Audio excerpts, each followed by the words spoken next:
అందరికీ నమస్కారం. Welcome back to our channel విజేత స్టడీ సర్కిల్. ఈరోజు మనం ఈ వీడియోలో ఆంధ్రప్రదేశ్ ఉద్యోగులకు సంబంధించి గత 2-3 సంవత్సరాల నుంచి పెండింగ్లో ఉన్నటువంటి సరెండర్ లీవ్ సంబంధించి బిల్స్లో కదలిక వచ్చింది. దానికి సంబంధించినటువంటి సమాచారం మనం వీడియోలో చూద్దాం. మన ఛానల్లో అందరికీ జీతాలు పెన్షన్లు జమ అయ్యే వరకు ఎప్పటికప్పుడు 100% ఖచ్చితమైన తాజా సమాచారంతో వీడియో చేయడం జరుగుతుంది.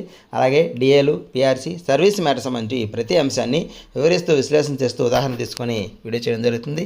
అలాంటి వీడియోస్ కావాలనుకుంటే మన ఛానల్ సబ్స్క్రైబ్ చేసుకొని ఫాలో అవ్వండి. ఈ ఆలస్యం చేయకుండా వీడియోలోకి వెళ్దాం.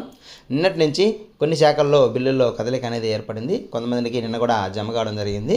అయితే విద్యాశాఖకు సంబంధించినటువంటి బిల్లు అక్కడక్కడ కొన్ని మాత్రమే కదలిక వచ్చింది. అయితే ఈరోజు ఈ విద్యాశాఖకు సంబంధించినటువంటి ఇది బిల్లు ఒకటి నెల్లూరు జిల్లాకు సంబంధించింది. ఇట్లా ఈ విధంగా చాలా బిల్లులు మనకి ఈ కుబేర్ దాటి అలాగే బ్యాచ్ నెంబర్స్ కూడా పూర్తి స్థాయిలో అలర్ట్ కావడం జరిగింది. ఎవరెవరికైతే బ్యాచ్ నెంబర్స్ అలర్ట్ అయ్యాయో వారందరికీ కూడా ఈరోజు జమ అయ్యే అవకాశం ఉంది. మిగిలిన వారికి కూడా 2-3 రోజుల్లో జమ అయ్యే అవకాశాలు ఉన్నాయి.